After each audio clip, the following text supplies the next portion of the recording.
Nimaga sen topa olmayapsan, Alloh topganda demaylik, chunki uni taqdiri u.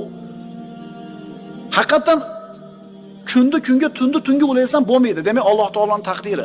Seni ishing tugadi. Seni ishing harakatida. Bu yo'q Allohdan. Endi kufr olamidagi odamning holini qarang. Yuguradi, yeladi, harakat qiladi, sabab qiladi, natija bo'lmasa tushkunlikka tushadi, o'zini o'ldirishlikkacha boradi. Ammo iymon olamida-chi?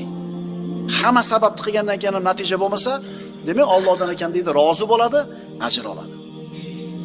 Al-Akram, o'ta karamli bo'lgan Robbisi shu narsani taqdir qilgan edi unga. Alloh qizg'anmagan edi, Alloh baxillik qilmagan edi. Men qildimmi harakatni nimaga bermading demaydi. Chunki karamli, o'ta saxovatli bo'lgan Robbis shu kunda taqdir qilibdimi? Demak, shu sizga yaxshi ekan. Endi nima bo'ling? Rozi bo'ling. Innama yuwaffas sabirun ajrahum bighayri hisab.